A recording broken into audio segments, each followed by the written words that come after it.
And we're live. Good morning, good afternoon, good evening, wherever you are. And welcome to this edition of the Tuesday telecast from The Joyful Path. And a joyful path this is. So we're going to be talking to someone who fits exactly what goes on in this channel, where we have lifted ourselves. Our life has let us down, or society has let us down, or our body has let us down, or our family. Something has happened, and we have risen up, and we're now lifting others to the joyful path. And I can think of no one who has lifted himself more and is lifting others more than, oh my goodness, José Pereira. Please help me to welcome José to the platform. Let's get José into the house. Thank you, Lydia. Thank you for having me. Wonderful introduction. Welcome, my friend. Let's get you started by asking what it is that you that has attracted you to LinkedIn for a message, and what is your main thing that you would first introduce yourself? Well, Lydia, it's a wonderful question because I was remembered the other day. I began my LinkedIn journey in May last year. So Yeah. really, I have 1 year and maybe 14 months that I begin in LinkedIn. And why I begin to do it? Because, well, many people maybe know me, maybe many people maybe don't know me. I'm a former oil and gas guy, did all my life in the oil and gas. But in 2017, as you know, I went through this hostage situation. I was called to a meeting in Caracas, and I became a international hostage.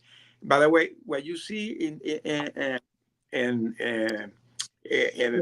the screen is the cover of my book, because that what you see in the silhouette, that is my silhouette, but what you see in there is the dungeon where we were put together.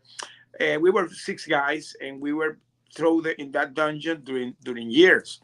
We were there with all the political prisoners of Venezuela. So when I came back in October 2022, I was thinking what to do with my life. I didn't want to go back to the corporate world because I didn't fit there. And so I decided to think more what to do. And I began to work with the people that have been hostage, or family that have gone through hostage situations. So I begin to get more involved in that community, a kind of rare community, the hostage community. And that made me the connection that I was helping others. And that's why I decided to convert myself in a leadership and a resilience coach to help others in this. And to do that, I began to explore the social medias, and I found a perfect fit in LinkedIn. LinkedIn is a very professional platform. And to tell you the truth, for me, the growth in LinkedIn has been great because the connections, the networking, the people that have been knowing has been growing exponentially. It's something that it hasn't stopped. And for me, that my calling of talking about this, raising awareness about this situation, and telling my story as a testimony that things in life can happen, but you can overcome them, you can succeed them, and you can thrive after that, because everything is in your mind, and everything is connected to the way you decided to face things with the grace of God. Because this is another thing. I became a very Christian guy after all my situation, and today I'm very connected to my church. I do church service. So my life has gone in a way that I could have never imagined in the past. So the way I decided to put this together, not only with my coaching program, I decided also to begin to speak I have been speaking on this, and the final of the cycle is I wrote my book. So my book is kind of Right. the the closing of the whole cycle of my new life. So that's more or less my story. Yeah, yeah. And in a nutshell, but there's so many details to it too, right? So you you're one of the what's known as the Citgo Six, and have you had a life before that. And that's nothing you ever expected. Life throws us things that aren't expected, right? And that's how we learn, that's how we grow. That's but still, what brought you to Venezuela before the incident of your being a political prisoner? What was your life like before that? Well, that's a very good question because as I was telling you in the backstage, I have been talking extensively about my testimony, but I have never gone on the details of how we got caught in this situation. And there is a very high political component in our story because I'm Venezuelan born. I began working in the oil and gas in Venezuela that during years was one of the biggest company of the world. It was the fifth most largest oil and gas company of the world. And that is PDVSA. I was a PDVSA executive. I did all my career to the top of PDVSA.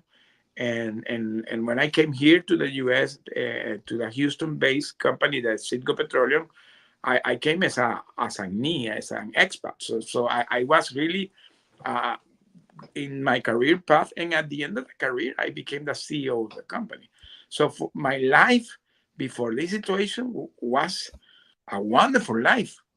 I did a 35-year career unstoppable, always growing. I had never had setbacks. And my career, to tell you the truth, was very successful. And when this situation happened to me, I was having my perfect life because I had everything. I had a car with a driver. I had a plane. Uh, uh, Right. uh, I have everything I needed. I took the phone and did whatever I did. And in one moment, I lost everything. So when I went to that trip to Venezuela and we were caught and accused to be American spies and had to have committed treason and all that charge that they put it as a sham trial, because the problem with this situation that is called the hostage diplomacy is they put you sham trials. By the way, yesterday there was a journalist that was convicted in Russia, and 3 weeks ago another one was convicted in Russia, and they put you 16 years, 20 years, 25 years. So there are bizarre charges. So that's what happened to me. I was convicted 30 years and a $2.5 million fine. So can you imagine that? So in a moment you lose everything, everything.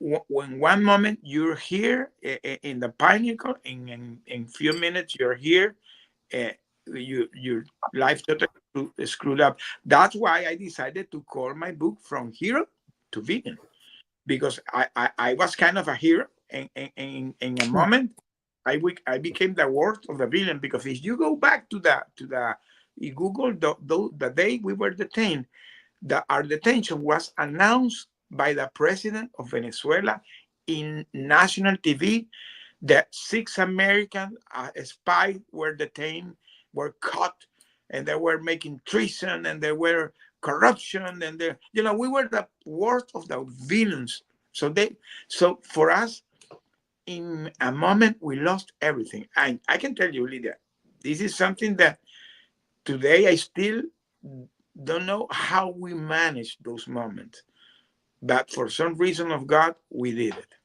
And that Mhm. is something that I'm still in the process of learning, this has been a growth path for me. Yeah. Yeah. We grow with everything that happens. And it's kind of amazing, isn't it? What you got caught in, whether it felt big or life altering, was a story. And story is reality. Everybody's story is reality, and yet we're all connected. So you Correct. never know, when there's always consequences to everything we do, right? But sometimes we get caught in consequences of other people's actions and of other people's reactions of other people's stories. And Correct. so all of a sudden, you were serving and you ended up in prison essentially for life. You ended up in prison, and this was a story. Did that story ever become reality for you?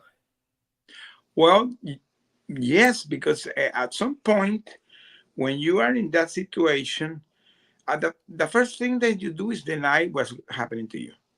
You say, this is not happening, this is a mistake, this is something that's going to be clarified. I really believe the first moment that there was a mistake.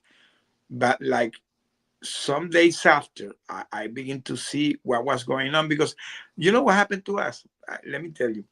We were caught, we were put in the dungeon without no communication. And 2 days after, they sent us to the trial because they had to begin the trial. So they put us in an armored truck and sent us to the courtroom. And we were waiting in a place there to get passed to the court. And there was a handyman working, doing something in a wall, and the guy Yeah. had a paper in the back of his pant. And the guy saw us there. He didn't know who we were, and he said, "You want to read something?" And he gave us the newspaper. When I got the newspaper, there was one of the main newspapers of Venezuela that is called the Última Noticia, the last news.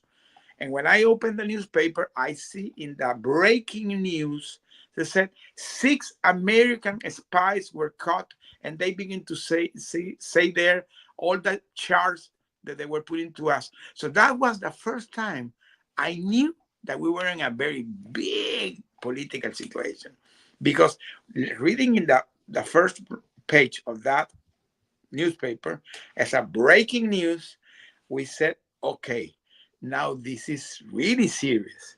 And when we went to the judge and we saw all the charges they were imposing to us, we begin to believe, okay, that is happening. This is reality.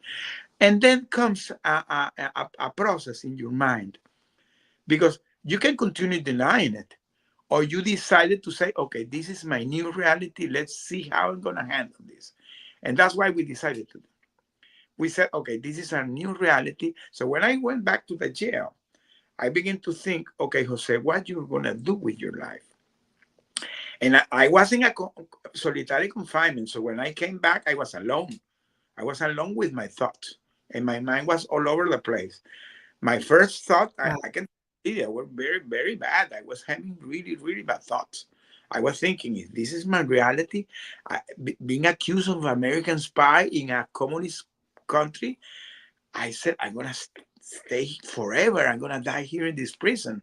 So I was really thinking that it was better to take my life. I began to have this type of thoughts.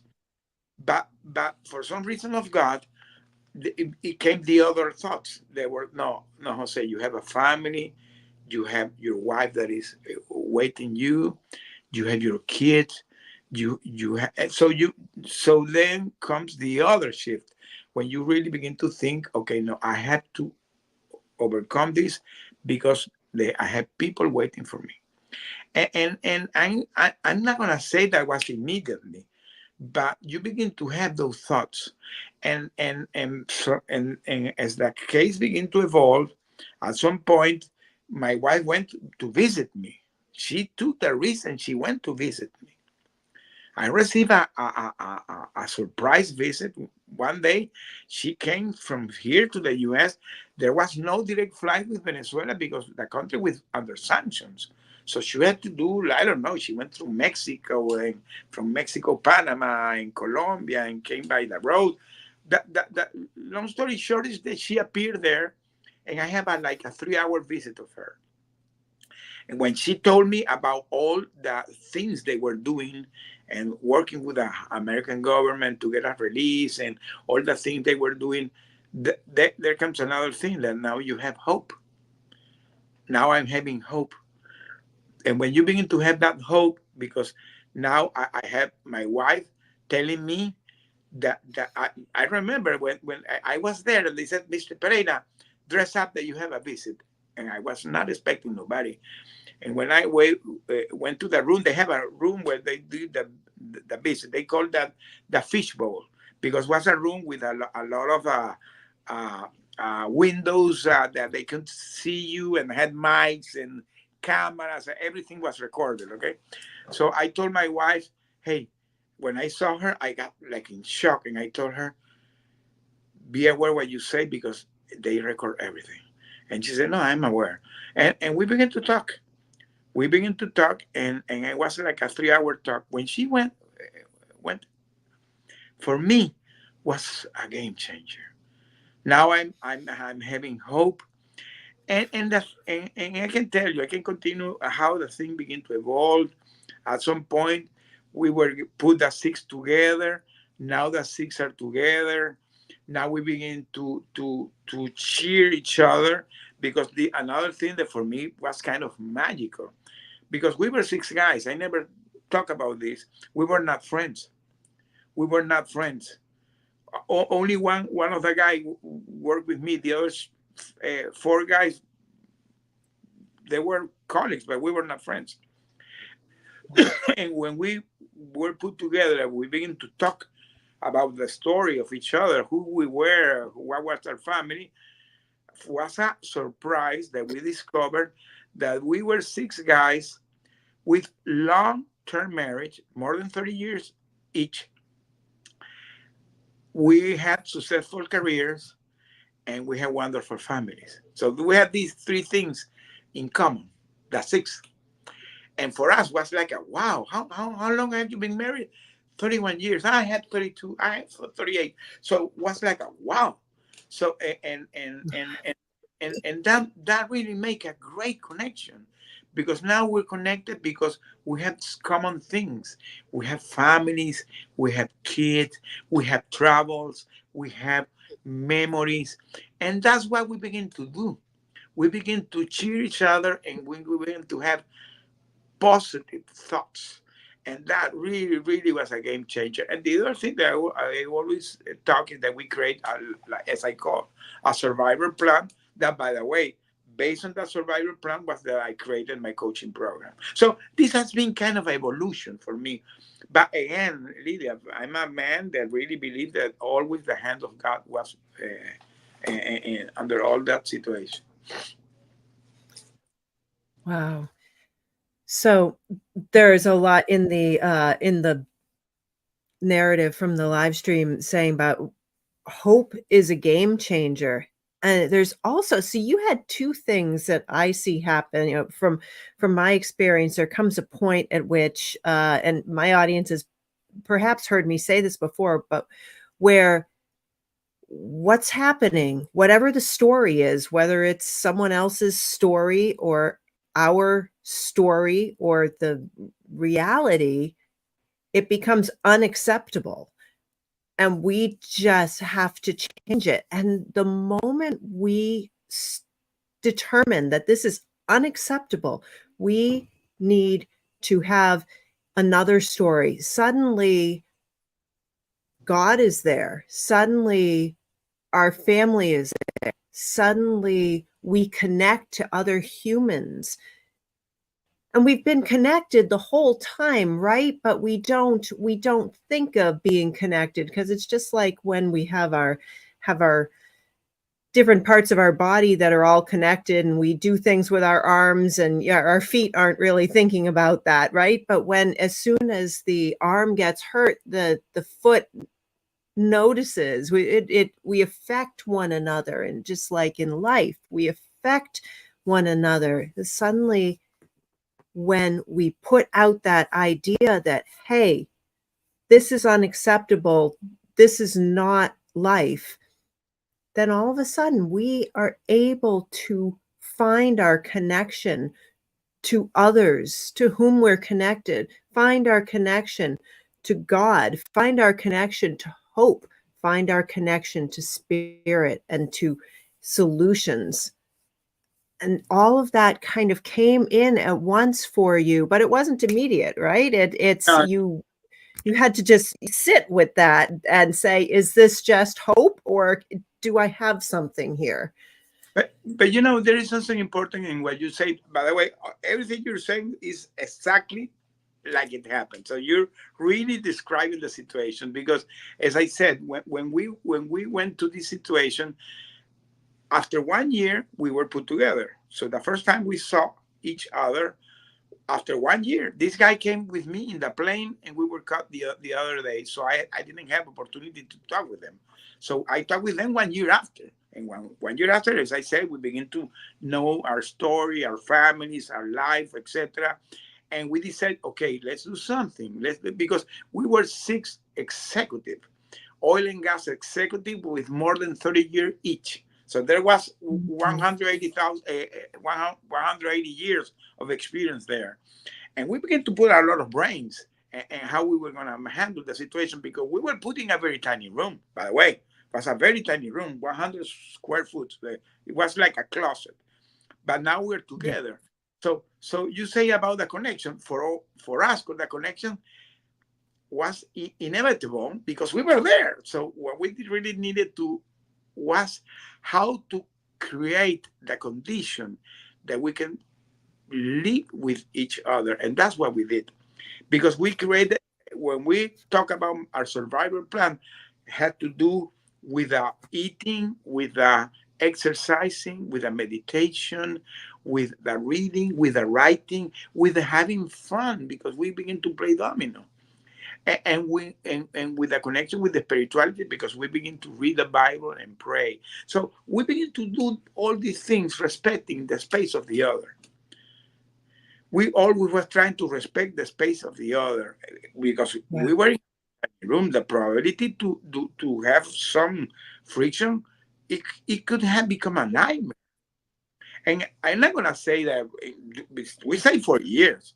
In 4 years, I don't know. We could have had a couple of arguments, but we always were saying if somebody has something to say to the other, don't keep quiet. We did like boards and say, hey, we need to talk. And we begin to talk. Hey, I don't like what you're doing this, and you have to correct this. We were very open. We were very open, Yeah. and that really helped. The other thing is that for some reason we saw that somebody was down because you have those days. If I saw somebody down, everybody came to the other. Hey, my friend, what's going on? What's going on? So we were always trying to help each other. And this is something that today, that's why today I decided to, by the way, in my speech, I put all those elements together because these are tools that really you have to use in your life and in your business. All Yeah. those things apply to your life and your business because that's what is life. We are simple human beings. Hmm. And this is the other thing that I discovered. When we were in that dungeon, at the beginning, we were isolated, but at some point of the time, because this was something very political, the negotiation between the US and Venezuela to get a release. So when the negotiation began to evolve, they began to relax the situation. So they allow us to talk with the other political prisoner because in that dungeon were more than 400 people. Okay, so I began to meet all these other guys, very high ranked guys, because our political prisoners, there were journalists, there were militaries, there were politicians, so very high ranked people. But we were all in connected. And you know why? Because we were all simple human beings going through the same ordeal. So that makes a great connection because you're talking as people. Not there was no rank, there was no title, there was no nothing. were simple human beings going through a situation that we needed to survive. And that's what really at the end connect the people. Being connected with the people as people. So that's what creates the connection. Wow. It, something that occurs to me is that one thing that prison and being detained and what it has the effect of in most people is, or what is supposed to be the reaction is, it's supposed to break us down. And what happens in so many situations that historically is the stories we hear of are those who were not broken down, the ones who connected and cared and were accountable to one another in the prison and were lifted up, rose up from this situation that was supposed to break them down. Everything that is supposed to break you down became your teacher and became your strength to go on to the next day and the next year and the next 2 years. And that is so powerful. There's something that you know, the it was a Dr. Marcia said that we were, that sometimes we have pain and it's our greatest ministry that rises out of this. So at this point, you have written this book, and this book is telling the story, but it's also a ministry. Can you tell me about that, about your ministry of your book that you has been releasing right now, and the ministry that you see coming out of this book for your life going forward? Well, for me, my book has a component that is very powerful, because you're saying something very so strong, so powerful, because when you are going through a situation like we were going, because we were in a political prison, and it's a regime that is used to do this type of thing. Remember, please, the people have to take in consideration that Venezuela has learned from the Chinese, from the Russians, from the Iranians, from the Cubans, all these psychological techniques to break you down. So the system is created to break you down. One of the things for me was magical is when at some point we were allowed to have books. It came to me the book of Viktor Frankl, The Man in the Search of a Meaning. When I read that book, and I read that you can find purpose in the suffering, like Dr. Marcia is saying, and we begin to see all the techniques these guys were applying to us were the same technique that the Nazi applied in the concentration camps. Literally, they were doing the same things. Because one of the worst things that was happening, was that they were treating you not as human. They were treating you not human. You were not allowed them to see them in their eyes. And they treated you like if you were an animal. This is something that Viktor Frankl described in his book, and I was going through that situation. So if you decided to don't make that affect you, so there's where comes the power. When they can try to do things to break you, but you become unbreakable because it's your choice to become unbreakable. And that's what we did. Let me tell you, Lydia, that time began to pass, and we were so focused doing what we were doing in our survival plan that we appeared like a hamster in a cage doing things. One day, the director of the prison came to our jail, and he was surprised because he saw that we stayed sometimes months without going out of the jail, because now it's the pandemic and we decided not to go out because we don't want to get affected by the COVID. So we decided to stay in our cell all day long, and we were doing a lot of things all the day. We were all the day busy doing things. One of my colleagues, Jorge, he's a marathon runner. He always has been a marathon runner. By the way, today he is running marathons. He continued doing it. He went to the Boston Marathon. He went to the New York. I believe he's going to the Frankfurt Marathon now. He continued doing marathons. So he began to train us. He began to, because he had that. So we began to have training. I did a lot of training.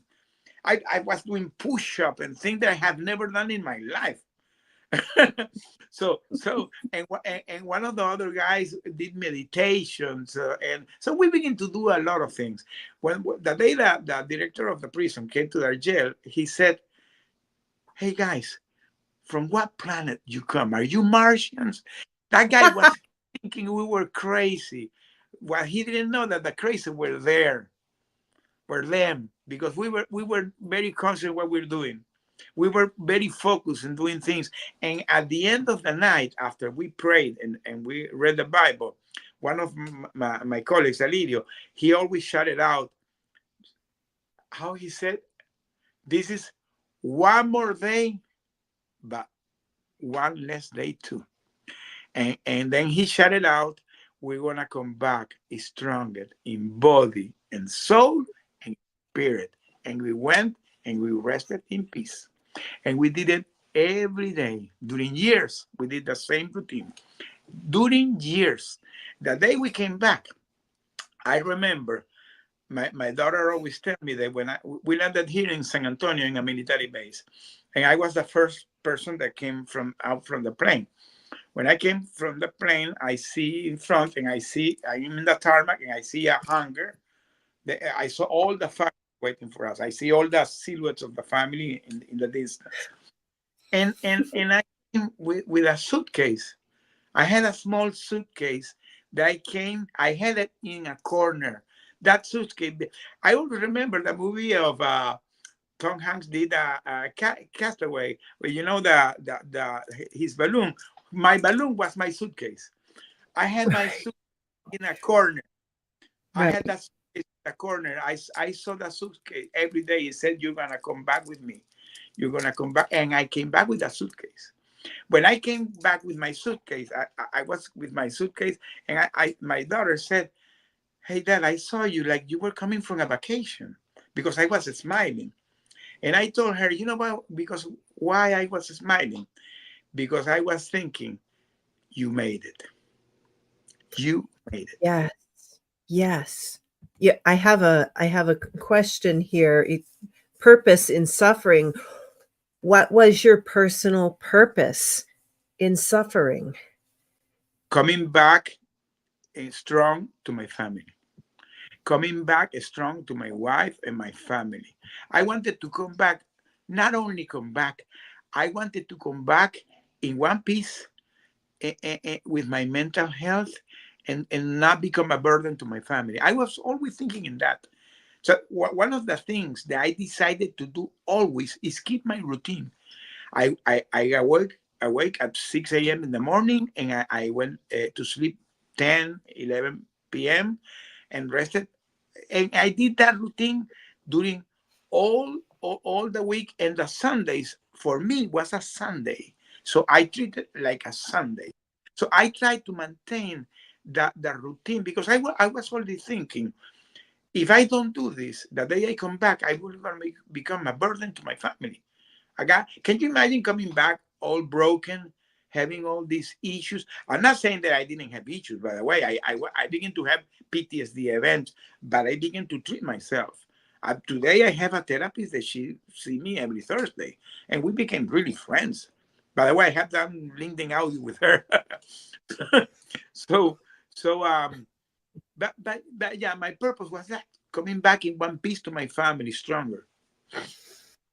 There is that's one way in which we lift ourselves up, is to take on the mental health practitioners, the therapists, the talk about it. And if you don't feel heard, go and find someone else where you're heard. And we lift ourselves up in this way. There is no shame in anything that happens to us. And it is the struggle, the suffering, where we rise up to the it's funny. I every time I run this show, I think this show is from the joyful path.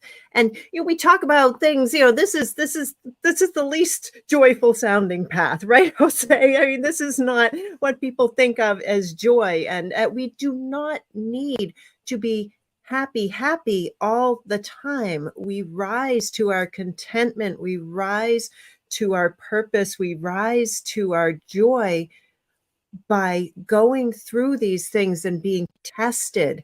And no matter what walk of life we come from, right? Whether we're a CEO, whether we have had a beautiful childhood, well supported, whether we've had a terrible childhood, we are all connected. And whatever is wonderful that's going on, there's always somebody else who's suffering. And then lo and behold, we will be suffering again from their suffering. And so we learn and learn and learn and rise up from this suffering. But also the important thing about what Mark was asking was that the suffering is giving us, there's a purpose of this, and it's not just, oh, it happens, but it gives rise to our ministry of hope, of love, of peace, of resiliency. And resiliency is something that I want to have you talk about, because this is one of your main strengths, is resiliency. How does resiliency You, play you, in people's lives? for me, it's funny. Um, when I came back, Lydia, I always say this: I came like in a time machine, because picture that you are 5 years in a cave, because Yeah. I was in a cave, and then one day they put me in a plane and came back. And when they opened the door of the plane, I was in a world. The first moment I didn't recognize it was the post-pandemic. By the way, it was 2022, so there was going on. I remember an episode that happened to me, like 2 or 3, because I came without no papers. This guy took all my passport, everything. So I had no paper. I remember when we landed in the tarmac, I was with the ambassador that rescued us. His name is Roger Carsten. He runs the special presidential office for hostage affair that is attached to the State Department. So he was beside me. And when we landed, I said, Ambassador, how am I gonna do immigration? I don't have no paper. And he said, you he Those said, practical thoughts that just pop up. and he laughed and said, you're with the U.S. government. Okay, so I did the guy of immigration. Okay, go pass it. And we were in a military installation, by the way. So 2 or 3 days later, they said one of the guys that is of that office that is in charge of all the logistics said, Jose, you're gonna have an appointment to get your driver license. So they drive me to the place, to the driver license, and they gave me a letter signed by Anthony Blinken, the Secretary of State, where I was officially recognized by the U.S. government as a hostage wrongfully detained. So I have my letter. So they gave Yeah. it to me, to all the authorities, anything, because So I go to make my driver license. I'm in the taking my all filling up all the information, and I give the letter to the lady. And the lady reads the letter and begin to see me like who is this guy? and she was like, who is this guy? And I was beginning to get like anxiety, and I told her, is there is something wrong? And I began to, and that lady saw like I was trying to push her. And you know what that lady did? She went to her manager to say that I was harassing her. And I was like, I didn't do nothing. I was like, but I didn't do nothing. I only said it was something wrong. She understood that I was harassing her. So because after the pandemic, there are a lot of sensitivity in the skin and many people, and I didn't recognize that. Yeah. My month was difficult to understand how situation had changed. I said, this is another world. I didn't recognize it. And that began to give me some triggers. And that's why I was having my therapist, and I'm very open. I didn't hide anything. I was talking with my therapist. Hey, I'm going through these events. I begin to have things, for example, every time I heard a metal sound, it began to, because I was thinking in the metal sound when they locked us. So all these Yeah. events became back to my mind. So my therapist began to work with me. I'm very open on that. So that doesn't mean that you cannot have things in your life, but you have to recognize and accept them. And the other thing that for me has been wonderful, because when I got my connection with my church, with my pastor. By the way, I had the honor that I get in the hand my book to my pastors. They're, so so I understand better the situation we were going through.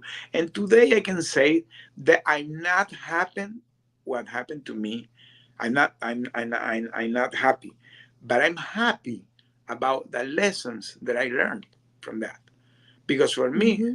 the lessons that now I understand better the will of God. I understand better the master plan that God has for you.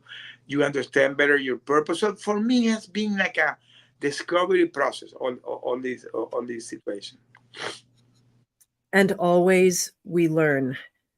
The Yes. thing that gets me from what you're saying and what you're relaying is that always we learn, but yet our learning can trick us, and we grow from recognizing the tricks and actually learning the lesson. We will think we're learning, but we start reacting because they're chemicals that happen in our brains. They've been keeping us safe for millennia. They And yet they later on say, oh, I'm being locked up.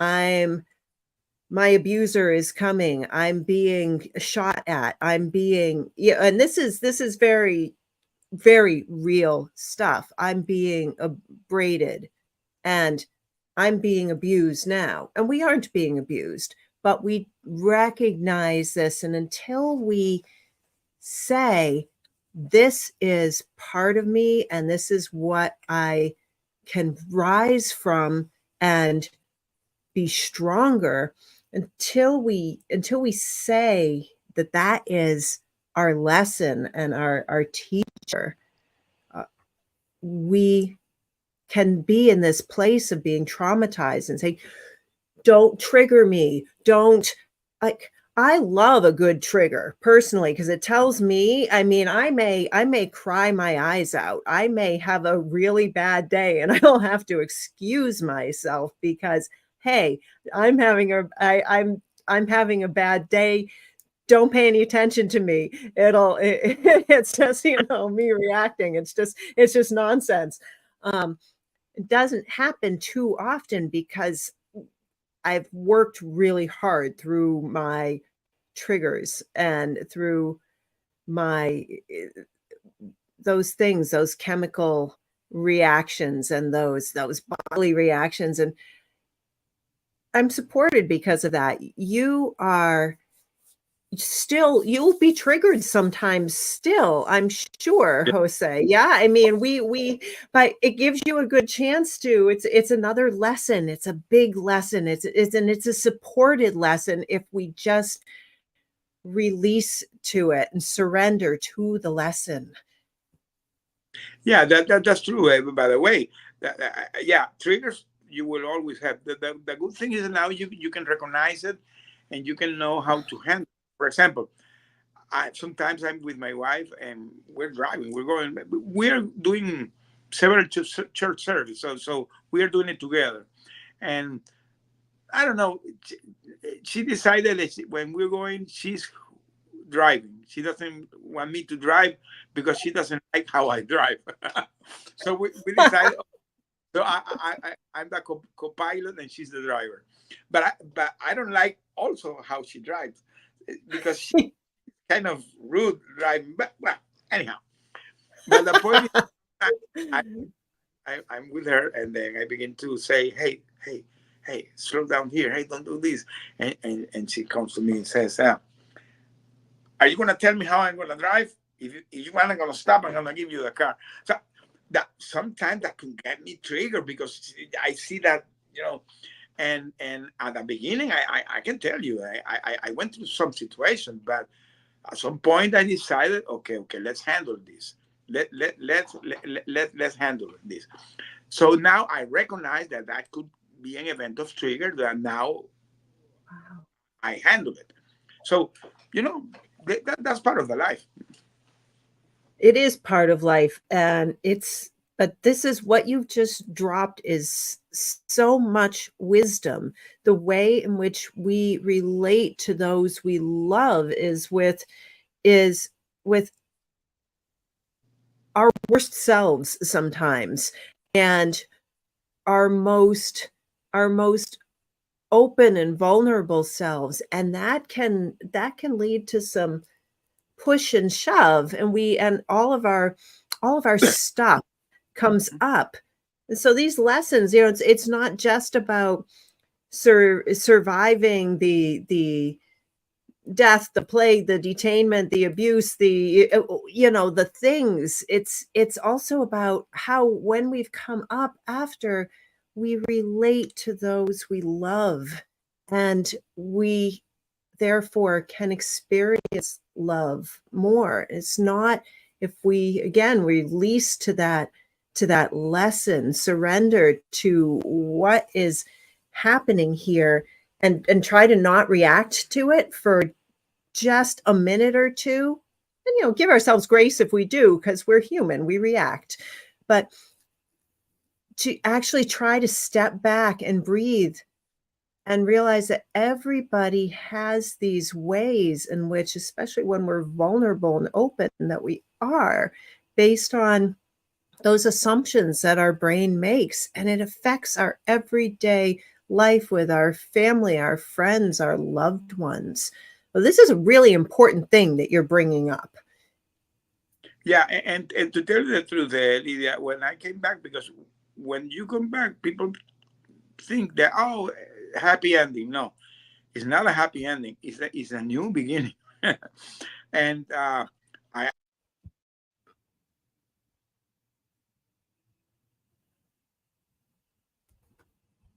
Well, I think we just lost Jose, and I'm not sure what just happened. So, Jose, if you're out there, maybe you will come back.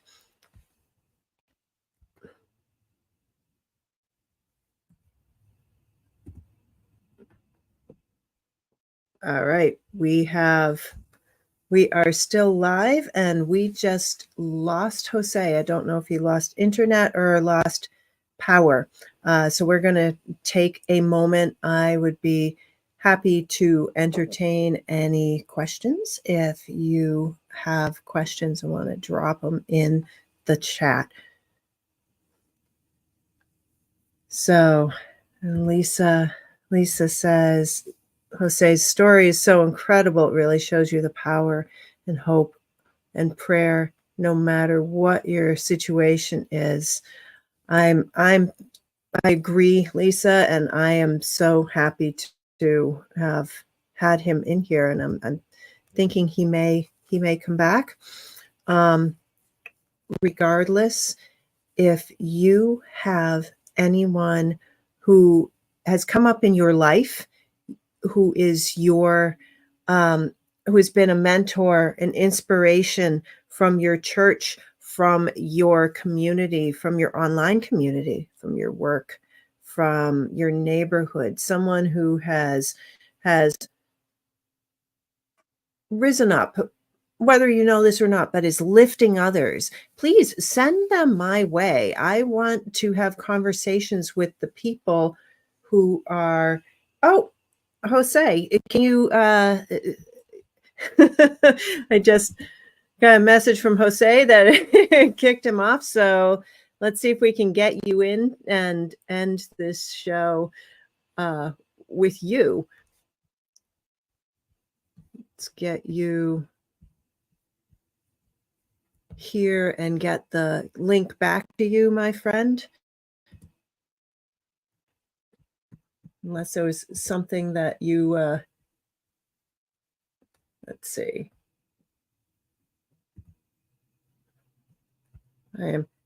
Can't go back. It's not letting you go back. That's so strange. Let me get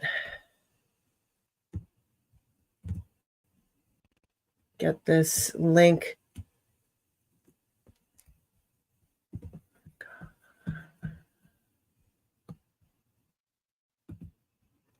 All right, here. Yeah, StreamYard has been trippy. So here, oh, and there is the link. Crowd strikes again. If you can get back in, otherwise I will exit the story. I want to let you all know that in the show notes are all of Jose's links, so you can link to him for his book and on the various social media streams. So I am sorry that we lost you so quickly, Jose. I am going to end the show. But again, if you know somebody who has lifted themselves and is now lifting your spirit, your soul, somebody from your community, please send them my way. I have lots of people to bring to you for the next few months, and we're gonna have a good time. And I would love to talk to you and those who have influenced you as well. As we have these conversations about rising up, we grow. So thank you and many blessings. If you liked this show, please hit like. And if you are in a position to want to come back, please ever so gently push the subscribe button. I appreciate you. And